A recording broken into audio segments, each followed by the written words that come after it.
Hello बच्चों, स्वागत है आपका हमारे यूट्यूब चैनल करियर पुर C2 में। कैसे हैं आप सभी? आशा करता हूं प्यारे बच्चे बहुत अच्छे होंगे। सभी बच्चे आ जाएंगे और आप लोगों की क्लास स्टार्ट हो चुकी है।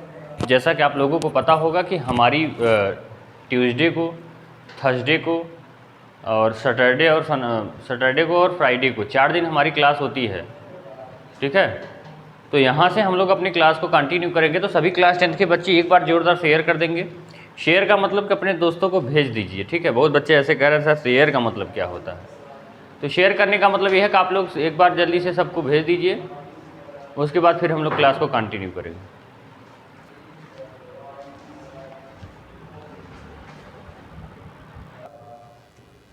चलिए फिर क्लास को हम लोग स्टार्ट करते हैं। और हम लोग पढ़ रहे थे, जैसे आप लोगों को हमने बताया था कि 2 दिन आप लोगों का चलेगा फिजिक्स और 2 दिन चलेगी केमिस्ट्री। तो आज हम लोगों का दूसरा दिन है और यहाँ पर हम लोग पढ़ ही रहे हैं फिजिक्स। क्या पढ़ रहे हैं? फिजिक्स।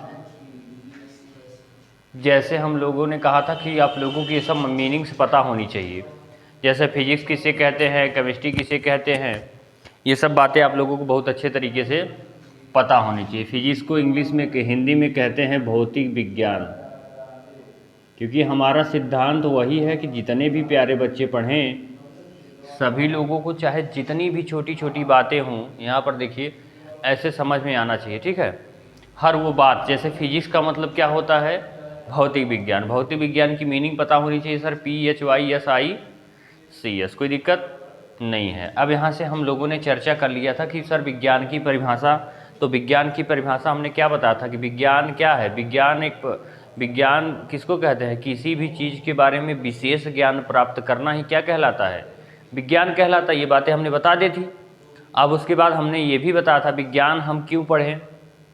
जैसे अब आप चलिए मान के चलिए विज्ञान क्यों पढ़े का हमने रीजन बताया था। जैसे हम कहीं जा रहे हैं, हमको कोई पौधा दिखा, मान के चलिए वो पौधा जहरीला है और हमको उस पौधे के बारे में नहीं पता है, या कोई फल देख लिए वो जहरीला है, हमने उस फल को क्या किया? खा लिया। खा लेंगे तो क्या करेगा? नुकसान कर देगा ना। हमारी क्या हो सकती है? मृत्यु हो सकती है, हमको नुकसान हो सकता है। तो कहीं ना कहीं उसके बारे में जानना हमें धीरे धीरे अपने आसपास की चीज़ों के बारे में। जैसे आप सांप हो गया, सांप के बारे में नहीं जानेंगे, अपने आसपास का सांप जैसे है, सांप के बारे में नहीं जानेंगे, सांप काट लेगा तो आपकी मृत्यु हो सकती है। तो हमने क्या कहा था? विज्ञान यही कहता है कि हमें अपने आसपास की चीज़ों के बारे में जानना बहुत ज़रूरी है, और यही क्या कहलाता है? विज्ञान कहलाता है। कोई दिक्कत? अब यहाँ से हम लोग यहाँ तक चर्चा कर लिए थे। अब हम लोग अपने सब्जेक्ट पर आते हैं। विज्ञान की परिभाषा लिखा दिया था हमने, अब यही भौतिक विज्ञान की परिभाषा लिखवानी बाकी थी। भौतिक विज्ञान की परिभाषा लिखवानी बाकी थी, तो यहाँ पर लिखेंगे आप लोग। चलिए हेडिंग डाल लीजिए भौतिक विज्ञान। आप 6, 7, 8 में कुछ भी ना पढ़े हों उससे हमको कोई दिक्कत नहीं है, लेकिन यहाँ से आप लोग अच्छे तरीके से पढ़ेंगे कि सर भौतिक विज्ञान को क्या कहते हैं? फिजिक्स। क्या कहते हैं? फिजिक्स। अब यहाँ से इसकी परिभाषा लिखेंगे और सभी लोगों के नोट्स पूरे अच्छे तरीके से प्रॉपर कंप्लीट होनी चाहिए। हाँ, रही बात ना समझ आने की, तो मेरी गारंटी है, मैं कोशिश यही करूँगा कि हर छोटी छोटी बात आप लोगों को समझ में आए। भौतिक विज्ञान इंग्लिश में कहते हैं फिजिक्स। यहाँ से आप लोग लिखिएगा विज्ञान की वह शाखा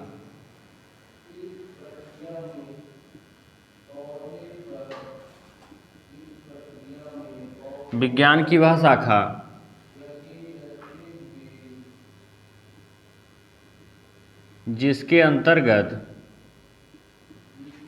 अंतर्गत पदार्थ के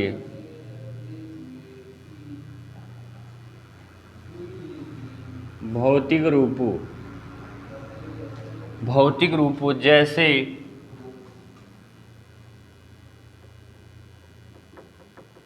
लंबाई, चौड़ाई, ऊंचाई,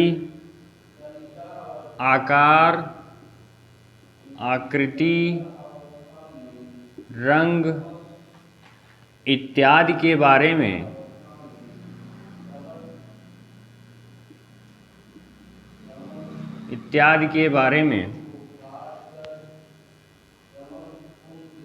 जानने का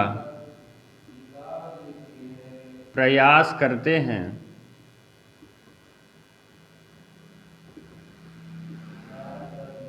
भौतिक विज्ञान कहलाता है।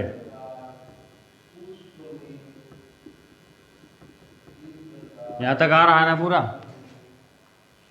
भौतिक विज्ञान तक आ रहा है पूरा?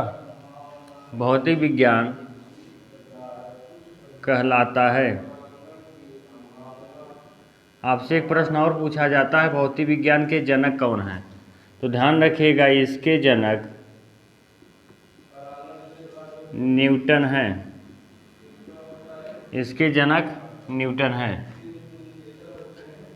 फिजिक्स को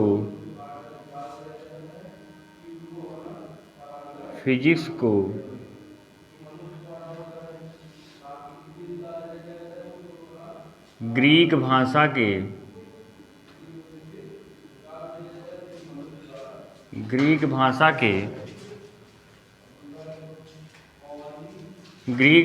के फ्यूसिस, क्या फ्यूसिस शब्द से लिया गया है।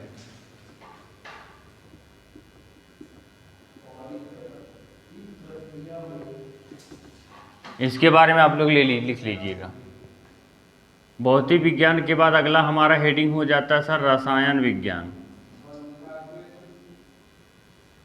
क्या हो जाता है? रसायन विज्ञान, इसको इंग्लिश में कहते हैं भैया केमिस्ट्री, CHEMISTRY।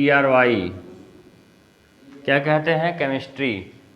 इसकी भी परिभाषा आप लोग लिख लीजिएगा भैया, क्योंकि ये सब बातें समझा चुके हैं कल ही, और लिखवाना भी आप लोगों के लिए ज़रूरी है, तो वो आप लोग लिख लेंगे।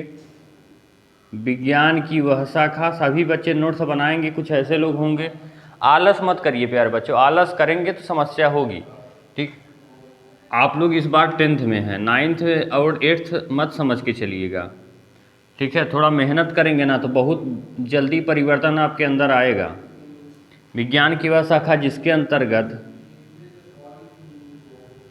पदार्थ के रासायनिक संगठन, रासायनिक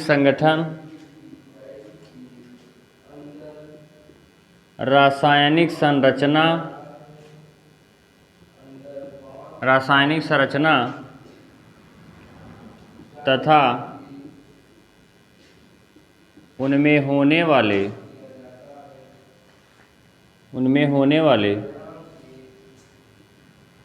विभिन्न अभिक्रियाओं का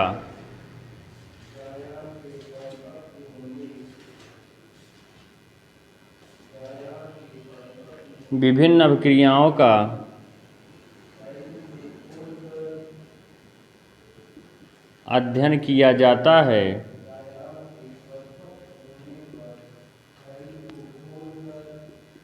भौतिक विज्ञान कहलाता है, किया जाता है, रासायनिक विज्ञान कहलाता है। रासायनिक विज्ञान कहलाता है। आगे लिखिएगा, इसके जनक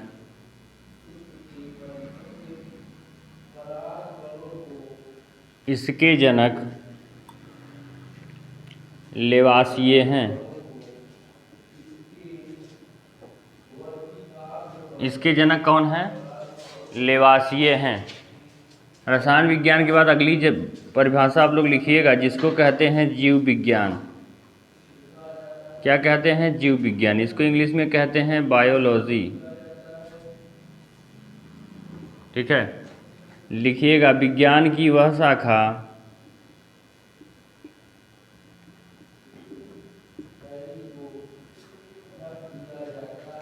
जिसके अंतर्गत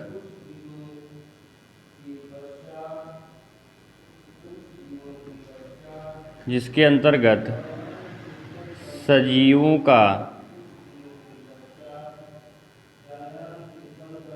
अध्ययन किया जाता है।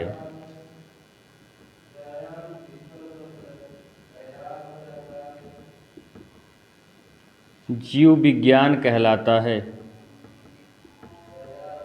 ये बातें सब समझा चुके हैं, इसलिए लिखवा रहे हैं। लिख लीजिए, ये बातें कहीं लिखवाई नहीं जाती हैं। ठीक है, और हम इसलिए आप लोगों को लिखवा रहे हैं कि आप लोग अब दोबारा ऐसा ना हो। मैं कह रहा हूँ कि पढ़िए ऐसा कि पढ़ा लीजिए। समझ रहे हैं आप? अगर ईमानदारी से पढ़ लिए ना तो आप खुद दूसरे को पढ़ा पाएंगे। समझ रहे हैं? तो जीव विज्ञान कहलाता है। आगे बढ़ें। इसके जनक, ये बात देखिए पूछी जाती है कि जीव विज्ञान के जनक कौन है, भौतिक विज्ञान के जनक कौन है। तो इसके जनक कौन है भैया? अरस्तु। अरस्तु है, ठीक है, इसको लिख लीजिएगा। आशा करूंगा यहाँ तक आप लोग आराम से लिख चुके होंगे, कोई बात दिक्कत नहीं होगा। भौतिक विज्ञान, रसायन विज्ञान, जीव विज्ञान, अच्छा लिख चुके हैं, कोई दिक्कत नहीं है। चलिए मिटाएं।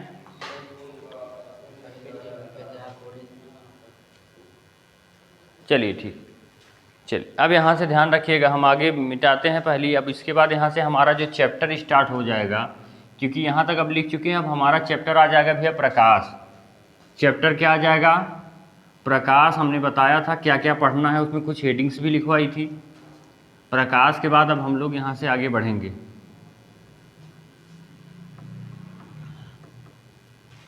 चलिए अब यहाँ से हेडिंग हम लोग डालते हैं। चैप्टर का क्या नाम है भैया? प्रकाश। प्रकाश को इंग्लिश में कहते हैं सर लाइट। प्रकाश को इंग्लिश में क्या कहते हैं? लाइट। ये मेरे चैप्टर का नाम है भैया। अब इसको हम लोगों को समझना है, तो ध्यान रखिएगा। प्रकाश, यहाँ पर चैप्टर का नाम है भैया प्रकाश, ठीक है, लाइट। तो हमने बताया है आप लोगों को कि किसी भी चैप्टर्स को पढ़ने से पहले हर वो छोटी चीज़ें समझनी होती हैं। जैसे कि सर इस चैप्टर का नाम प्रकाश है, तो हम इस प्रकाश के बारे में पहले हमको ये भी पता होना चाहिए कि सर प्रकाश होता क्या है। जैसे हम किसी नए व्यक्ति से मिलते हैं तो हमेशा उसके बारे में जानने का प्रयास करते हैं कि आप कौन हैं। इसी प्रकार प्रकाश के बारे में जानने का प्रयास करेंगे कि प्रकाश क्या होता है, प्रकाश किसे कहते हैं। तो सबसे पहली परिभाषा हमारी प्रकाश की क्या हो जाएगी कि सर प्रकाश एक प्रकार की क्या है? ऊर्जा है। प्रकाश क्या है?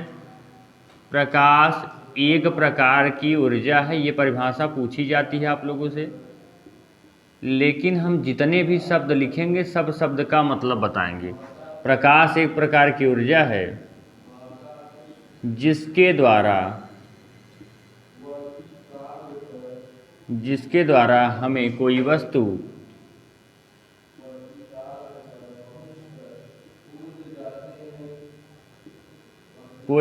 दिखाई देती है। जिसके द्वारा हमें कोई वस्तु दिखाई देती है, प्रकाश की परिभाषा हो जाती है। अब आप ध्यान रखिएगा कि सर हमने लिखा है प्रकाश एक प्रकार की ऊर्जा है, तो आप ये चीज़ हमको दिखाइए कि सर ये ऊर्जा कैसे है, ये बात समझाइए। जिसके द्वारा हमें कोई वस्तु दिखाई देती है, ये बात तो हम लोग समझ रहे हैं। हमको ये समझाइए कि सर प्रकाश एक प्रकार की ऊर्जा है, इस बात को समझने का प्रयास करेंगे, ठीक है।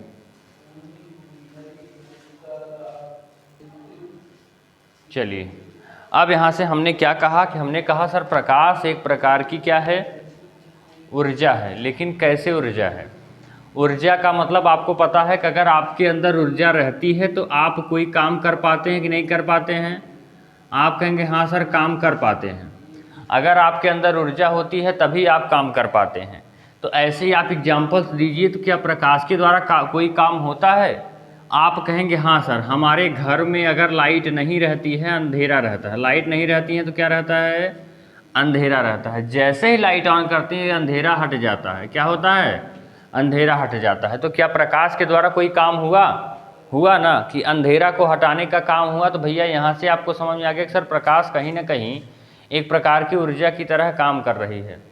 अब आप लोगों को पता होगा, जैसे यहाँ से जैसे अब यहाँ पर आप देखेंगे आप लोगों के घरों में बल्ब वगैरह लगा होगा या सोलर पंप वगैरह आप लोगों के यहाँ लगा होगा। तो ये सोलर पंप क्या करता है?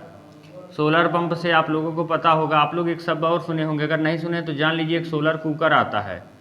सोलर कुकर से क्या होता है? भोजन पक जाता है। सोलर कुकर ये क्या करता है? प्रकाश से ऊर्जा को क्या करता है? ग्रहण करता है। अगर उसमें ऊर्जा नहीं होगी तो ग्रहण कहाँ से करेगा? इसमें से हीट, गर्मी को सोख लेता है, गर्मी फिर उसके बाद ये नीचे इसको गर्म कर देता है, जिससे हम लोगों का खाना क्या होता है? पक जाता है। तो जब खाना पक जाता है तो आप प्रकाश के द्वारा देख रहे हैं खाना पक जा रहा है ना, तो कहीं ना कहीं इसके अंदर ऊर्जा तो होगी ही होगी।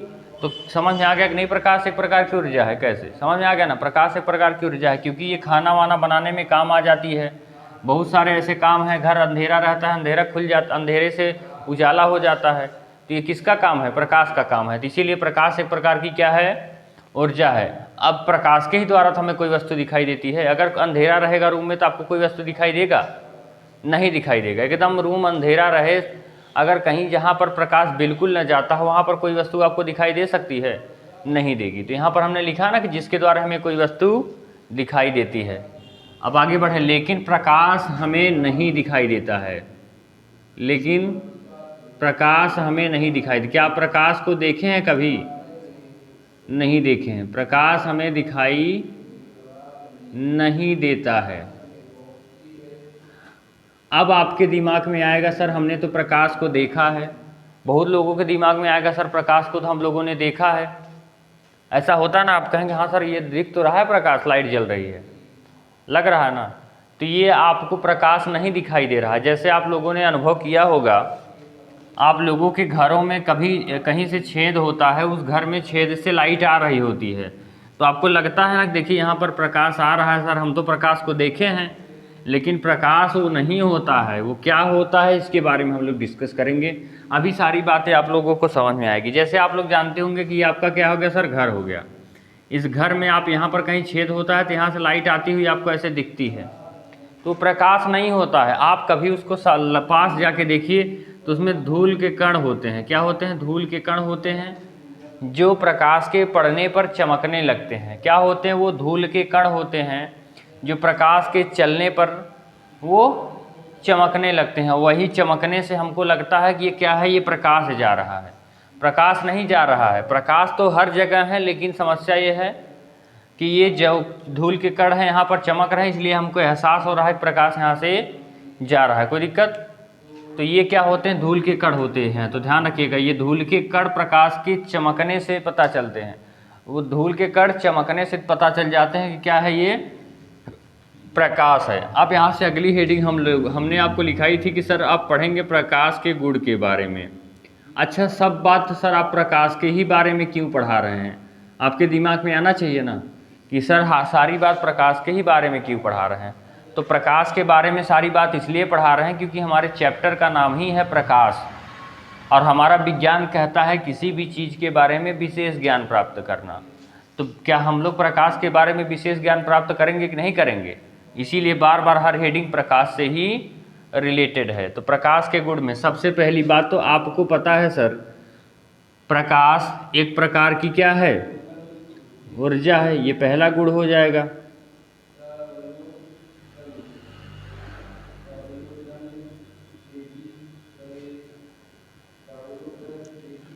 दूसरा हेडिंग हो जाएगा प्रकाश कैसे चलता है, प्रकाश सीधी रेखा में चलता है।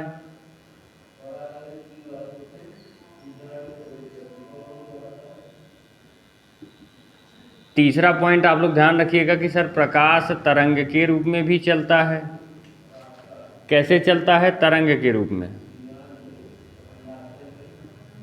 अब आप देख रहे हैं कि सर ये तो प्रकाश का दो गुण हो गया, एक तो ये, अब एक तो सीधा चल रहा है, एक तो तरंग के रूप में चल रहा है। इसीलिए प्रकाश हम लोग क्या कहते हैं, प्रकाश द्वैतीय। द्वैतीय मतलब कि दो प्रकृति क्या होता है, एक तो सीधी रेखा में चलने का और एक तरंग के रूप में। तो प्रकाश द्वैतीय प्रकृति का होता है। क्या होता है, द्वैतीय प्रकृति क्या होता है।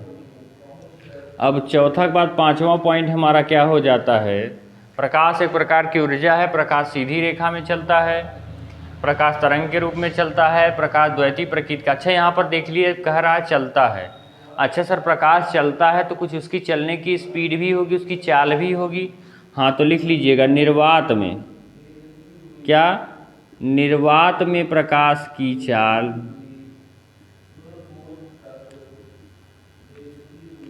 निर्वात में प्रकाश की चाल कितनी होती है, 3×10⁸ मीटर प्रति सेकेंड होता है। आगे लिख लीजिए सर, निर्वात में हो गया। तो अब आगे जल में। जल में प्रकाश की चाल, जल में प्रकाश की चाल कितनी होती है? 2.25 गुणे 10⁸ मीटर प्रति सेकेंड होता है। चलिए 9वां पॉइंट हो गया। जल के बाद हमारा अगला हो जा 6वां के बाद 7वां पॉइंट क्या हो जाता है जल के बाद? कांच में, कांच में प्रकाश की चाल 2 गुणे 10⁸ मीटर प्रति सेकेंड होती है।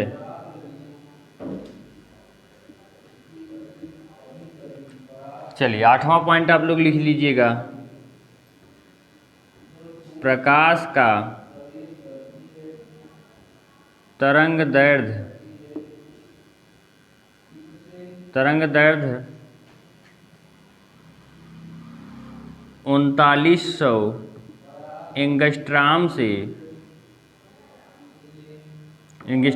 7800 एंगस्ट्राम तक होता है।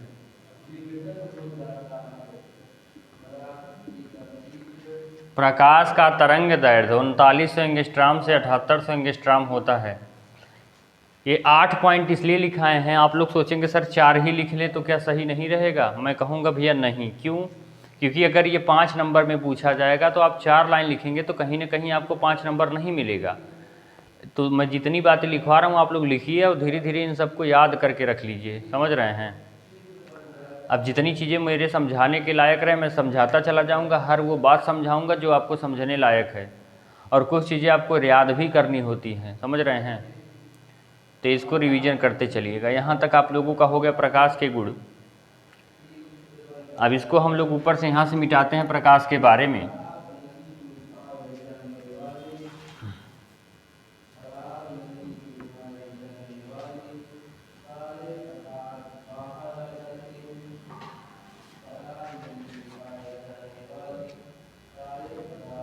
आगे यहाँ से ध्यान रखिएगा, अगली हेडिंग हो जाती है हमारी प्रकाश के आधार पर।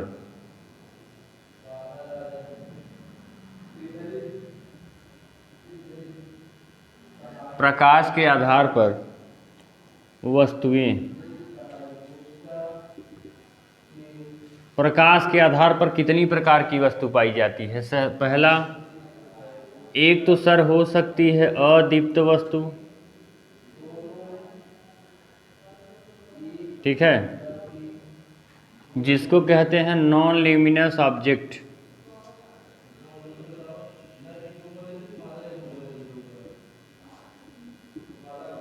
जिसको कहते हैं अदीप्त नॉन ल्यूमिनस ऑब्जेक्ट, याद रखिएगा इसको कहते हैं अदीप्त। आप लोग एक शब्द जानते होंगे प्यारे बच्चों, जैसे कहते हैं अजय, अजय कहते हैं, और उसके बाद अविश्वास, 2 शब्द आप जानते होंगे। विश्वास का मतलब होता है कि सर जिसके ऊपर विश्वास हो वो विश्वास हो जाता है, लेकिन अविश्वास का मतलब जिस पर विश्वास न हो। कहते हैं ना जहाँ पर अ लग जाता है, अ का मतलब होता है सर ना, अ का मतलब क्या होता है? ना। इसी प्रकार अदीप्त में क्या होती है? अदीप्त में दीप्त का मतलब होता है भैया जलना या ज्वलित होना, और अ का मतलब न जलना।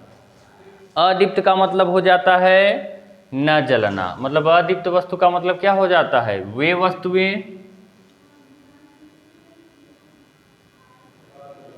वस्तुएं जो स्वयं से प्रकाश उत्पन्न नहीं करती हैं।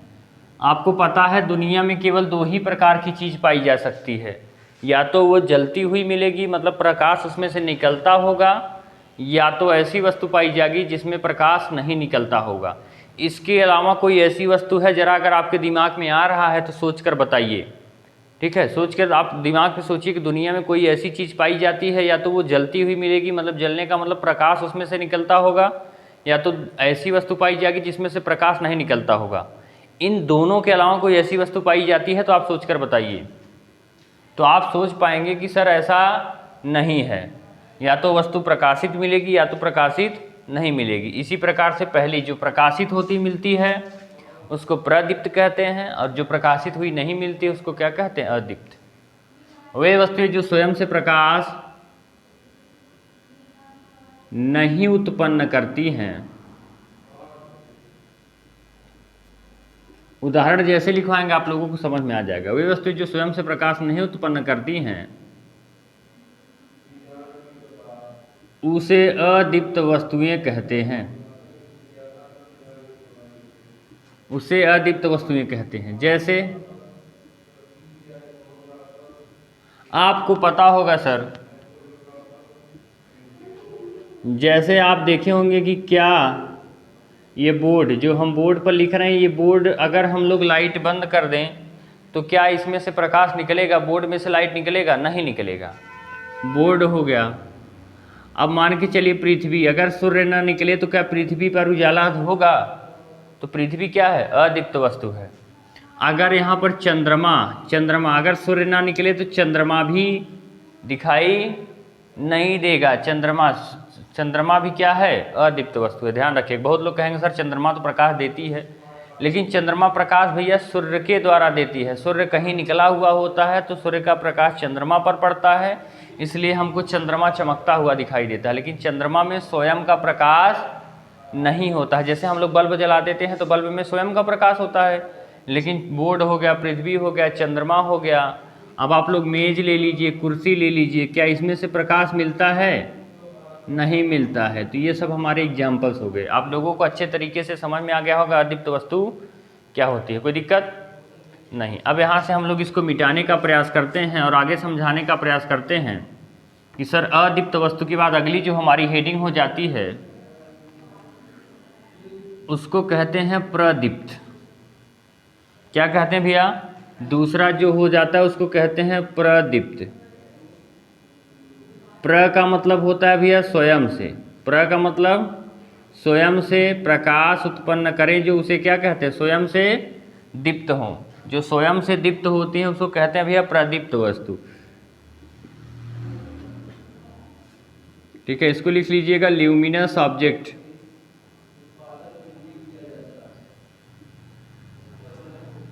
ऑब्जेक्ट का मतलब वस्तु होता है, ल्यूमिनस का मतलब प्रदीप्त।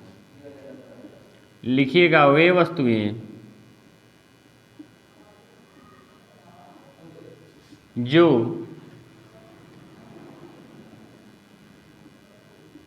स्वयं से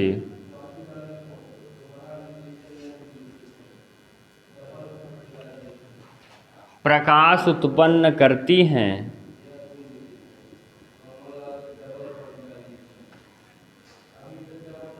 उसे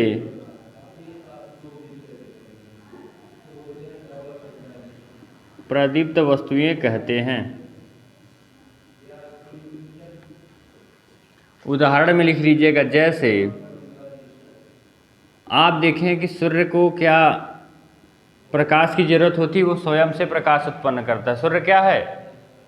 प्रदीप्त वस्तु है। सूर्य हो गया। अब उसके बाद हमारे बल्ब हो गए। बल्ब भी क्या है? बल्ब भी हमारा प्रदीप्त, क्योंकि बल्ब में खुद का प्रकाश होता है। बल्ब हो गया। ट्यूब लाइट हो गया।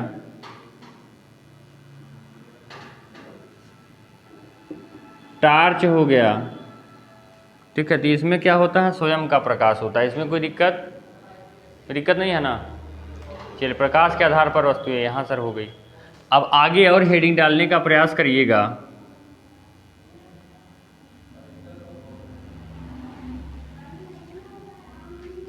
लिख लीजिएगा, निर्माण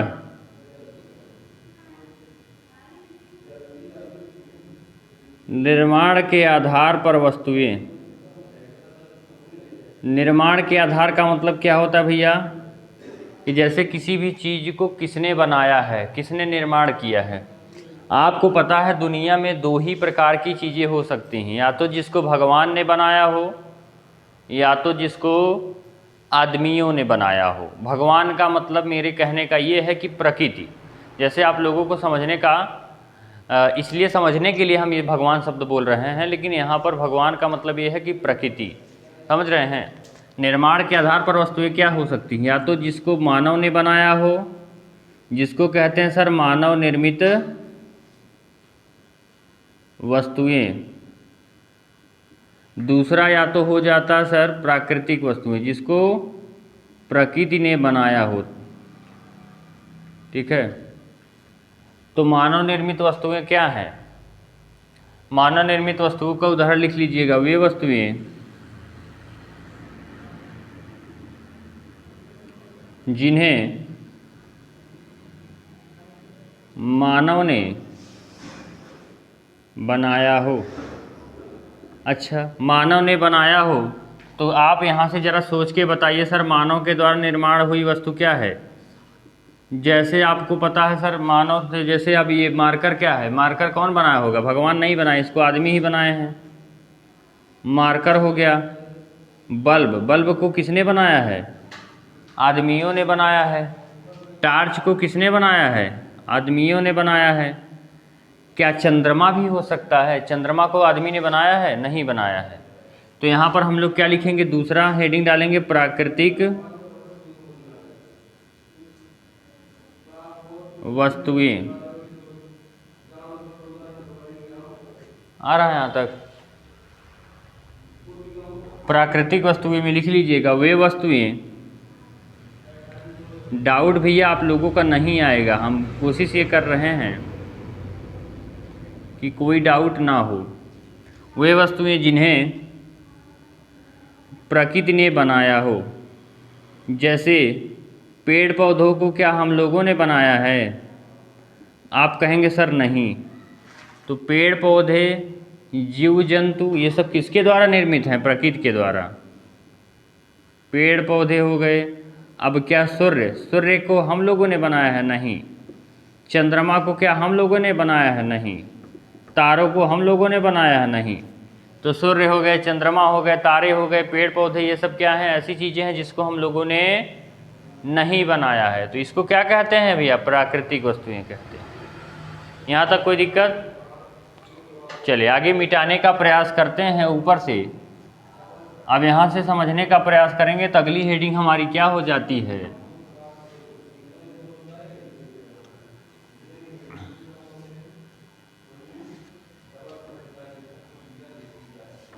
चलिए लिखिए, जल्दी से लिखिए, फिर लिखाते हैं हम।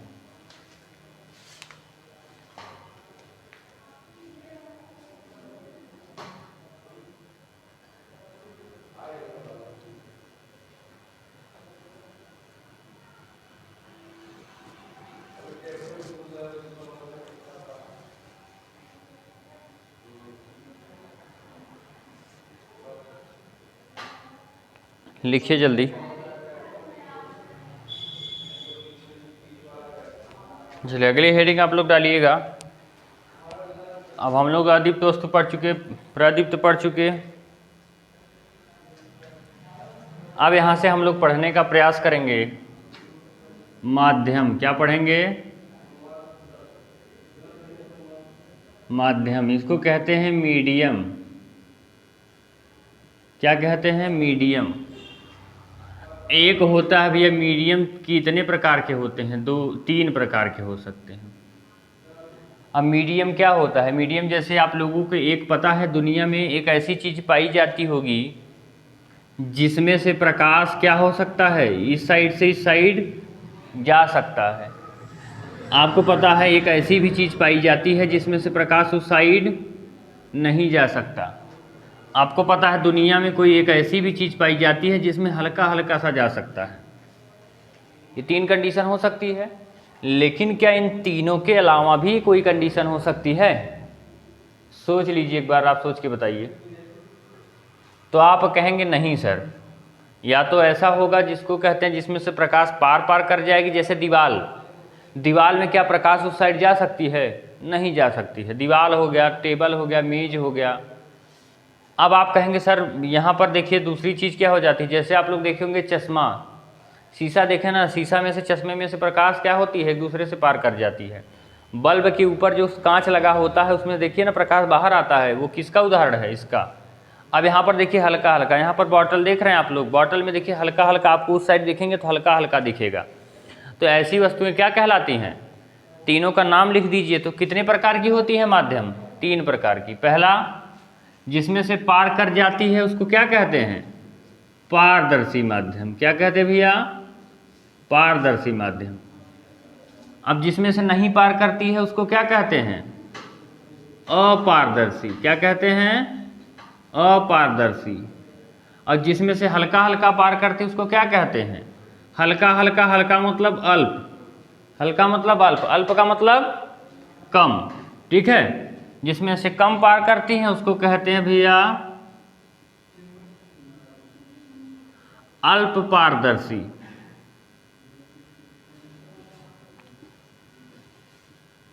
अल्प पारदर्शी का उदाहरण और आप लोग जानना चाहते हैं तो आप लोग देखे होंगे ना, जैसे आप लोग कागज को भिगो दीजिए। कागज को भिगो कर आप लाइट के पास ऐसे देखिए तो आपको उस साइड हल्का हल्का दिखता है। तो ऐसे को क्या कहते हैं? अल्प पारदर्शी माध्यम। क्या कहते हैं? अल्प पारदर्शी। अपारदर्शी और पारदर्शी समझ में आ गया? कोई दिक्कत? पारदर्शी को इंग्लिश में कहते हैं ट्रांसपेरेंट। ट्रांसपेरेंट लिखिएगा। ऐसा माध्यम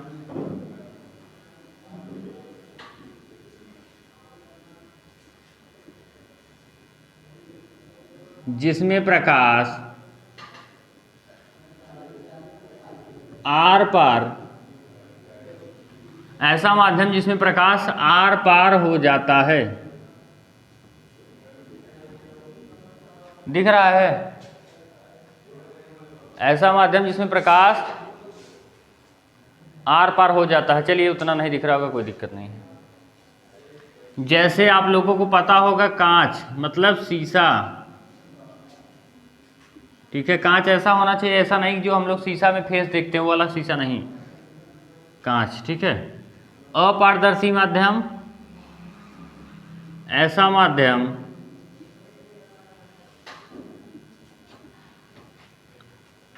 इतना जितना नोट्स लिखवा रहे हैं इतना अगर आप लोग लिख लीजिएगा ना, मैं पूरी गारंटी देता हूं आपका एक भी क्वेश्चन आपके बोर्ड परीक्षा से बाहर नहीं जाएगा। जितना मैं लिखवा दे रहा हूं आप मिला लीजिएगा, आज से नहीं 2009-10 से लेकर मिला लीजिएगा। एक भी प्रश्न हमारे नोट्स से बाहर नहीं मिलेंगे आप लोगों को।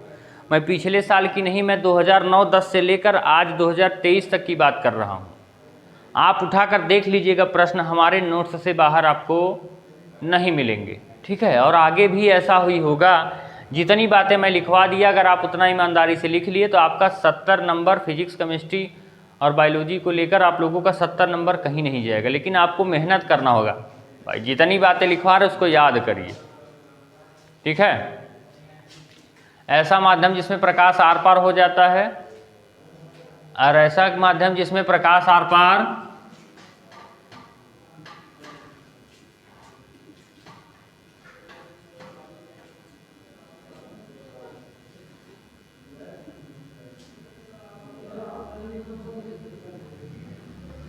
नहीं जा पाता है।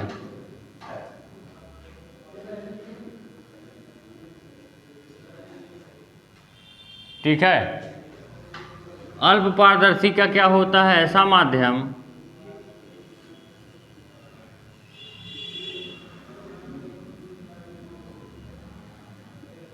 अब उदाहरण लिख लीजिए अपारदर्शी, जैसे दीवार, मेज, इस सब से प्रकाश पार नहीं कर पाता है। अल्प पारदर्शी ऐसा माध्यम जिसमें प्रकाश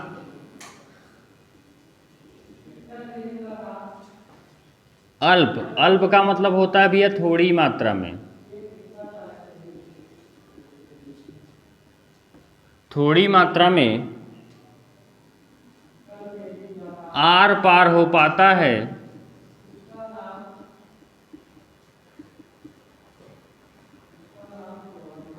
उसे क्या कहते हैं भैया? अल्प पारदर्शी।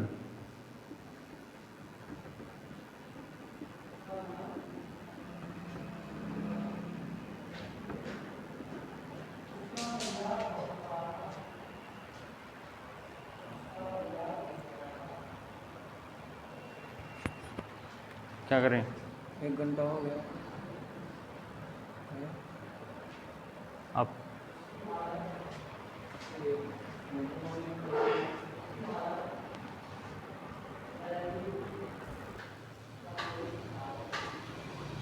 चलिए, पारदर्शी हो गया, अपारदर्शी हो गया, अल्प पारदर्शी हो गया, ये सारी बातें आप लोगों को समझ में आ गई होंगी, इसमें कोई दिक्कत नहीं होगा। अब आगे हम लोग इसको मिटाने का प्रयास करेंगे। अगला जो हेडिंग हो जाएगा हमारा पारदर्शी, अपारदर्शी, अल्प पारदर्शी। अब एक और आप लोग यहाँ पर लिखिएगा,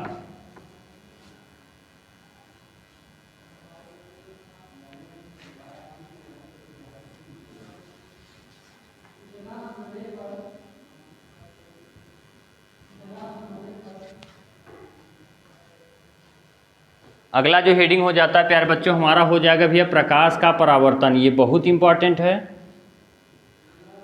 और इसको स्टार लगा लीजिएगा, ये पेपर में आता है। प्रकाश का क्या होता है? परावर्तन, और इसको इंग्लिश में कहते हैं रिफ्लेक्शन ऑफ लाइट।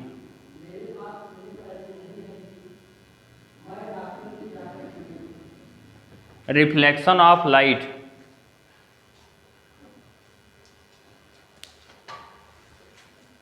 सर को बोल दो थोड़ा स्लो बोलें। बोलिए सर, स्लो बोलें थोड़ा।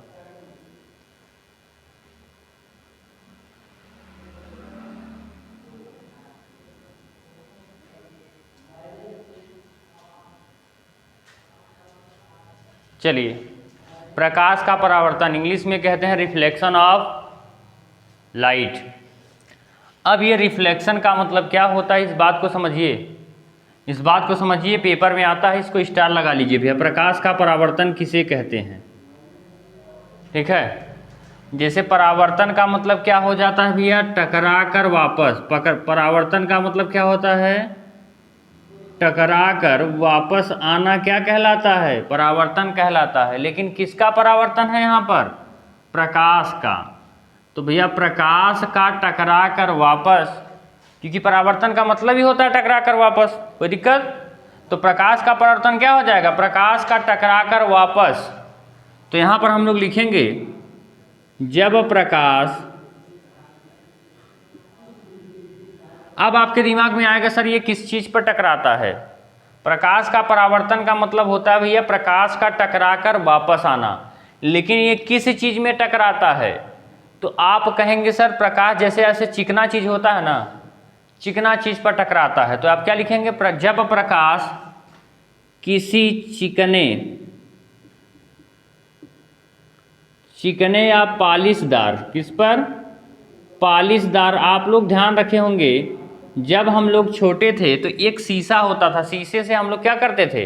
प्रकाश आ रहा होता था सूर्य का और दूसरे के ऊपर चमकाने का प्रयास करते थे। प्रकाश आता था ना, आप वो देखिए शीशा कितना चिकना होता था, बहुत चिकना होता था। उस चिकने शीशे से हम लोग क्या करते थे? एक दूसरे के ऊपर प्रकाश को परावर्तित करते थे। परावर्तन का मतलब वही होता है, प्रकाश आए उसको उसी माध्यम में, उसी दिशा में वापस कर दीजिए, वही क्या कहलाता है?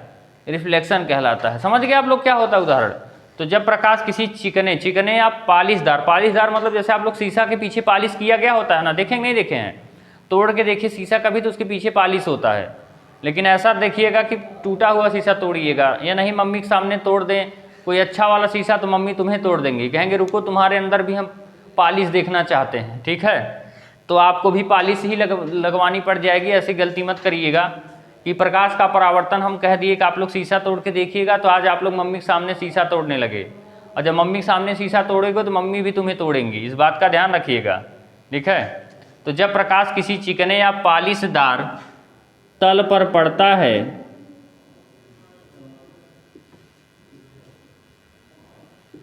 चिकने या पालिशदार तल पर पड़ता है, तो वह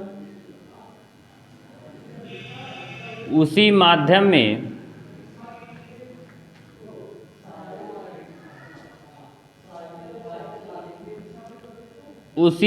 में वापस लौट आता है।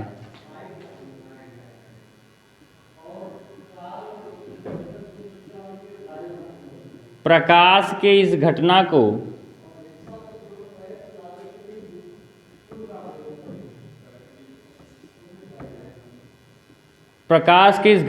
क्या कहते हैं भैया? प्रकाश का परावर्तन। और मैं सभी प्यारे बच्चों से एक बार कहना चाहता हूँ कि जिन्होंने अभी तक क्लास को लाइक नहीं किया है वो क्लास को लाइक कर दें, और जिन्होंने अभी तक चैनल को सब्सक्राइब नहीं किया वो चैनल को सब्सक्राइब कर दें। डेली जैसे चैनल सब्सक्राइब करने का ये फ़ायदा है कि जैसे आप लोगों की क्लास स्टार्ट होती है नोटिफिकेशन आपके पास चला जाता है कि सर क्लास क्या हो चुकी है, शुरू हो चुकी है, क्लास क्या हो चुकी है, शुरू हो चुकी है। और सारी बातें आप लोगों को पता चल जाती हैं। रात के 8 बजे आपकी क्लास शुरू होती है। इस बात का भी ध्यान रखिएगा कि 8 बजे किसी भी कहीं भी रहिए आप क्लास 8 बजे लेने क्लास पहुंच जाइए। और यह भी ध्यान रखिएगा कि जितने भी आपके दोस्त यार क्लास 10th में इस बार पढ़ रहे हैं सभी के पास ये वीडियो आप लोग भेज दिया करिए। भेजने से क्या होगा प्यारे बच्चों, सपोर्ट करेंगे आप लोग तो यहाँ पर धीरे धीरे और भी हम आप लोगों के लिए सब्जेक्ट उपलब्ध करा पाएंगे। जैसे मैथ चलवाएंगे, फिजिक्स चलवाएंगे, केमिस्ट्री चलवाएंगे, बायोलॉजी चलेगी, संस्कृत चलेगा, सामाजिक विज्ञान, सब सब्जेक्ट एक साथ चलेगा। समझ रहे हैं? जैसे एक ही सब्जेक्ट चल पाएगा ऐसे ऐसे कि एक दिन में एक सब्जेक्ट, तो आपको बाहर कोचिंग लेने की ज़रूरत नहीं है। मैं कह रहा हूँ अगर जितनी चीज़ें मैं पढ़ा रहा हूँ आप कोचिंग में भी यही चीज़ें पढ़ेंगे। यहाँ तो मैं लिखवा भी दे रहा हूँ अच्छे तरीके से हर वो हेडिंग जिस आपके लिए महत्वपूर्ण है। ठीक है, कोचिंग की बिल्कुल ज़रूरत नहीं है अगर आप यहाँ से बिल्कुल अच्छे तरीके से पढ़ते हैं। कोई फीस नहीं है, फीस आपका बस वही समझ के चलिए कि बस आप ज़्यादा से ज़्यादा लोगों को जोड़ने का प्रयास करिए। जितने भी आपके दोस्त यार हैं सबको सेंड करिए। आप लोग एक बार सेंड कर देंगे तो आप लोगों का संख्या बढ़ जाएगी। तो संख्या बढ़ने के बाद प्यारे बच्चों आपको पता होगा पढ़ाने में भी एक अलग अंदाज होता है। जितने ज़्यादा बच्चे होते हैं उतनी ज़्यादा मेहनत भी करने का मन करता है। तो आप लोग सपोर्ट करेंगे थोड़ा बहुत तो हम लोग धीरे धीरे अपने चैनल के माध्यम से, जैसे आपको पता होगा प्यारे बच्चों काफ़ी अच्छा परसेंटेज भी रहा था 95 के आसपास, तो ऐसे आप लोगों का भी परसेंटेज आएगा। आप ही लोगों जैसे वो भी बच्चे थे तो वो क्लास 11th में इस बार पढ़ भी रहे हैं। तो आप लोग भी अगर सपोर्ट करेंगे, मेहनत करेंगे, आप लोगों के भी प्रति मैं अपनी पूरी 100% 200% तरीके से, मतलब अगर आप अपना 100% देते हैं तो हम अपना 200% देने का प्रयास करेंगे। मेहनत करेंगे, आपसे दुगना मेहनत करेंगे और छोटी छोटी बात समझाने का प्रयास करेंगे। लेकिन आपके जितने भी यार दोस्त मित्र, आपके घर में जितने मोबाइल हैं, जितने भी मतलब कुल मिला जुला के चाहे जहाँ से भी आप चैनल को सब्सक्राइब करिए, क्लास को लाइक करिए, शेयर करिए, अपने दोस्त रिश्तेदार को भी शेयर कर दीजिए। जैसे आपको पता होगा कहेंगे आप लोग मेरे रिश्तेदार में वो क्लास 10th का कोई बच्चा नहीं है। मैं कह रहा हूँ क्लास 10th में रिश्तेदार का कोई बच्चा नहीं है, लेकिन रिश्तेदार से संबंधित कोई बच्चा हो सकता है ना जिसको वो भेज सकते हैं। तो आप लोग ज़रूर भेजिए। जो नहीं आ रहा है वो आपको पता है कि सर डाउट तो आएगा नहीं, लेकिन फिर भी अगर कोई डाउट आता है तो आप चैनल के माध्यम से मैसेज कर सकते हैं। आपको व्हाट्सअप नंबर यहाँ पर दिया जाएगा, अभी पिछली क्लास जो देखे होंगे उनको दिया गया है। 7753846482 व्हाट्सअप नंबर है। इस पर आप लोग क्लास को शेयर कर सकते हैं, क्लास को मैसेज कर सकते हैं, व्हाट्सअप कर सकते हैं, पूछ सकते हैं डाउट आपका, कोई दिक्कत नहीं होगा। ग्रुप में नहीं ऐड हैं, ग्रुप में ऐड हो जाइए आप लोग। जैसे क्लास चलेगी आपके पास लिंक पहुंच जाएगा, हर बात आप लोगों को समझाई जाएगी। क्लास 11th में भी जो आपके भाई बहन हैं उनको भी क्लास 11th की क्लास लेने के लिए बोलिए। चलिए तो यहाँ से आगे बढ़ेंगे। अब यहाँ से हम लोग इसका चित्र बनाने का प्रयास करेंगे। कैसे होता है चित्र, जो बातें यहाँ पर हम लोग लिखे हैं वही यहाँ पर चित्र, क्योंकि प्रकाश का परावर्तन का पूरा चित्र होता है और इसका नियम भी पूछा जाता है आप लोगों से। ठीक है,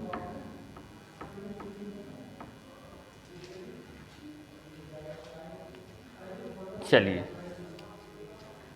यहाँ पर हम लोग ऐसे चित्र बनाते हैं। ये क्या हो गया भैया, हमारा एक सतह हो गया और ये पीछे से हम लोग क्या कर दे रहे हैं, ये पॉलिश कर दे रहे हैं। प्रकाश के परावर्तन के समय ध्यान रखिएगा कि सतह कैसा होना चाहिए, पॉलिश होना चाहिए। ये क्या कर दिया हम लोग, सतह को पॉलिश कर दिए। जैसे शीशा है, समझिए शीशा रखे हैं, ऐसे ऐसे शीशा रखे हैं। आपको पता है सर ऊपर से क्या आएगा, प्रकाश आएगी, प्रकाश सूर्य से आएगी, आने के बाद सीधी सी बात है यहाँ पर टकराएगी। टकराने के बाद ये कौन सी दिशा में जाती है, हमने कहा कि जब प्रकाश किसी चिकने या पॉलिशदार, ये चिकना या पॉलिशदार सतह लिख लीजिए, इसको क्या कहते हैं, पॉलिशदार सतह।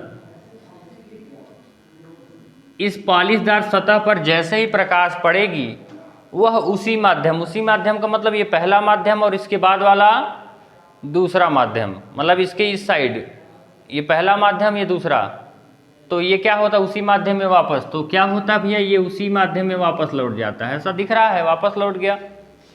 अब इसी को क्या कहते हैं, परावर्तन कह रहे हैं। अब यहाँ पर देखिए ये आ रहा है तो इसका तीर का निशान इधर होगा, ये जा रहा है तो तीर का निशान इधर हो रहा है। आ रहा है तो आ से क्या हो जाएगा भैया, आपतित किरण, किरण ही तो है प्रकाश की, तो इसको कहेंगे आपतित किरण। और ये जा रहा है तो जा रहा है तो मतलब परावर्तित हो रहा है, इसको कहेंगे परावर्तित किरण। कोई दिक्कत नहीं है, आपतित किरण, परावर्तित किरण। इसको कहते हैं इंग्लिश में रिफ्लेक्टेड रे, और इसको कहते हैं इंसिडेंट रे। अब आप देखिए कि सर यहाँ पर एक कोण जैसा बनता हुआ दिख रहा है आप लोगों को, ऐसा भी जैसा। आप कहेंगे सर ये कोण मापना आसान नहीं है। अगर हम लोग किसी भी कोण को मापेंगे, अगर यहाँ से हम लोग क्या करते हैं, यहाँ से हम लोग प्यारे बच्चों एक लाइन ऐसे अगर डाल दें, जिसको कहते हैं नॉर्मल, क्या कहते हैं, नॉर्मल, और हिंदी में कहते हैं अभिलंब। अगर इस पर हम लोग एक लंब डाल दें तो आप देखिए कि किसी ऐसे हमारे पास कोई चीज़ था ऐसे, अगर हम बीच से एक लाइन खींचे थे, जैसे यहाँ पर बीच से लाइन खींचे हैं, आप कहेंगे सर आधा ये हो जाएगा आधा ये हो जाएगा, मतलब 20 अगर ये होगा तो 20 ये भी हो जाएगा, समझ रहे हैं। तो मतलब जितना ये होगा इतना ये भी होगा। तो आप देख रहे हैं कि सर ये आने वाले से बन रहा है कोण, आने वाले से बन रहा है तो इसको कह देंगे आई, क्योंकि इंसिडेंट रे होता है। इसको क्या कह देंगे, आपतित कोण। क्या कहेंगे भैया, आपतन कोण, आने वाले से आपतन कोण। और जाने वाले से जो कोण बनता है उसको आर कहते हैं, आर को कहते हैं परावर्तन कोण, क्योंकि कोण बन रहा है तो परावर्तन कोण। हमको समझ में आ गया कि सर ये आपतन कोण हो गया, ये अभिलंब हो गया, ये अभिलंब हो गया, ये परावर्तित किरण हो गई, यहाँ पर जो बना ये परावर्तन कोण हो गया, ये पालिशदार सतह हो गई। यहाँ तक कोई प्रॉब्लम नहीं है। तो ये चित्र बना लीजिए, प्रकाश का परावर्तन लिख लीजिए, उसके बाद हम इस प्रकाश के परावर्तन के नियम लिखवाएंगे। क्या लिखवाएंगे भैया, नियम।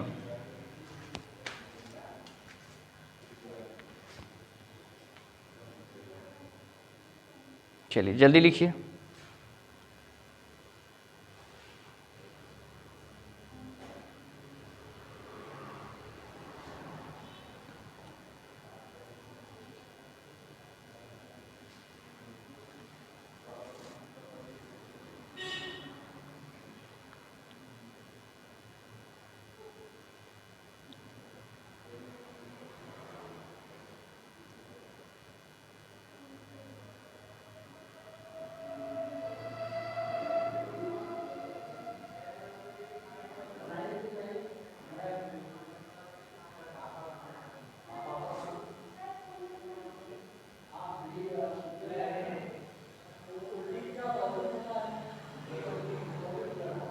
चलिए चित्र आप लोग बना लिए होंगे भैया, अच्छे तरीके से समझ में भी आ गया होगा। प्रकाश का परावर्तन क्या होता है, प्रकाश का किरण का आकर उसी माध्यम में वापस लौट जाना प्रकाश का परावर्तन कहलाता है। इसके दो नियम हैं, क्या क्या। पहला, आप देख रहे हैं कि सर ये वाली किरण आ रही है, कहाँ मिल रही है, यहाँ मिल रही है। ये लाइन आ रहा है सर, कहाँ मिल रहा है, यहाँ मिल रहा है। ये भी किरण यहाँ पर मिल रही है, तीनों एक ही बिंदु पर मिल रहे हैं नहीं, यहाँ पर मिल रहे हैं, एक ही तल पर मिल रहे हैं। तो आप क्या लिख सकते हैं, आपतित किरण,